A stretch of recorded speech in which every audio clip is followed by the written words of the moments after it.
All right, what's up, family? This is Joe with Schematic Solutions. Welcome, and today we're covering lesson three, which is on liquidity.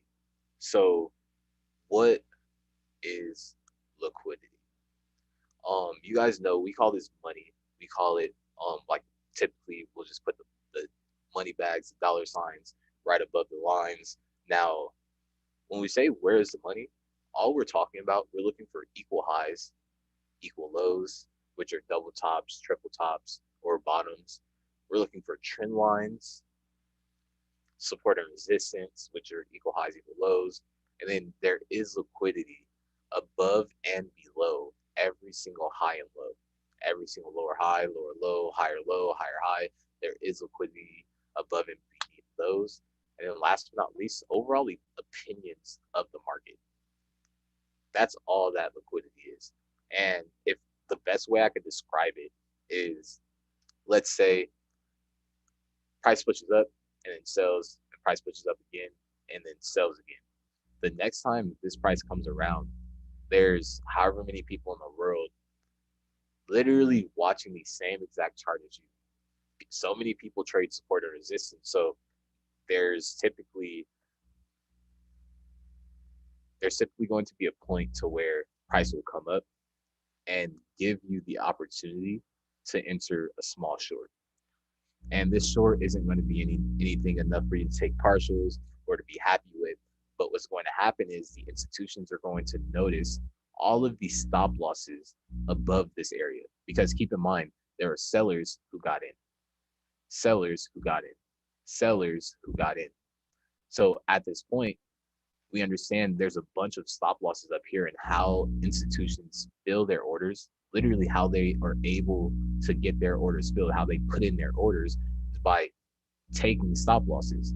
So they'll drive price up, take out this liquidity, and then drive price right back down in the original direction. And ultimately, that's why liquidity is an important thing because we can use it as a target or we can use it to just save us from not getting into trades that aren't ready.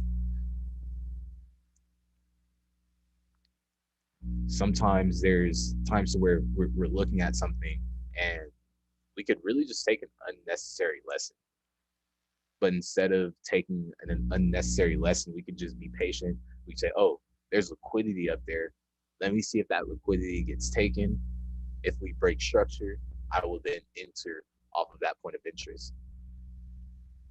Now, keep in mind the highest probability point of interest that we have is when a point of interest takes liquidity and then breaks structure. So this is really what we look for. Let's delete this up. Let's delete this. Let's delete this. Let's delete this. But perfect. So now, ultimately, let's go through some examples of liquidity and no liquidity and why. So this is our double top. Now, the reason why this doesn't have liquidity is because the second high, the second top, broke above the first high. If that ever happens, this push up takes the liquidity from this high. So with this example, there's no liquidity. Liquidity was already taken. For this example, this high is maintained. This high is relatively equal. So there's liquidity. We didn't break above this high. So there's just two amounts of liquidity there. For this example right here, I have it as this last low piercing through down here. So ultimately, liquidity has been taken. There's no liquidity here. But if we're looking at these three highs, yeah, it's slightly going up, but underneath each one of them is liquidity, and liquidity hasn't been taken yet. So this is a valid set of liquidity. Now, last but not least, for our trend lines, for that consolidation, prices starting to go sideways movement, ultimately, we could see this movement pierces this trend line, which ultimately would take out the liquidity. Um, when we're looking at trend lines, we want to see a nice trend line that hasn't been pierced. We don't want to see something breaking through because once we get that break, that means liquidity has been taken. So we've already talked about why liquidity is important to us. But we can really use this to save us once again, give us a directional bias, but also use it as a target, whether we're trying to um, take our whole position, just take partials, or even start looking for an area for prices to start pulling back from. We can really utilize liquidity. So the last thing before we get into how to actually like use liquidity as a target, because we said liquidity being taken is how institutions fill their orders. But keep in mind, if institutions have already filled their orders, liquidity does not need to be taken. A lot of people have such a hard time understanding, oh, there's liquidity here, it has to be taken, but liquidity doesn't have to be taken. It's only taken so institutions can fill their orders. So if they're filled, they don't need it. There's no point. So now, how to actually use liquidity as a target? Let's say we're in this downtrend. We could see lows, highs, lows, highs, lows, and then we have a break of structure to the upside.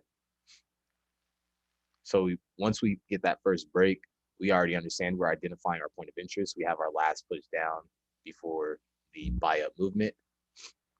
And then we identify our point of interest. We measure it, say we want to enter 50 and 80%. We can place our limit, or we can watch for a schematic. But then ultimately what we're looking for is equal highs, equal lows, or sorry, equal highs as targets. So we see we have relatively equal highs here, and we have relatively equal highs here. So let's say we get tapped in. My first target are these equal highs. This is my first partials. My second partials, let's say this pulls back. Second partials is right there. Third partials can be at another equal high or whatever the case may be. But really, that's how we utilize liquidity, family. If you guys do have any questions, feel free to hop on the live sessions, ask questions, and I hope you guys have an amazing rest of your day.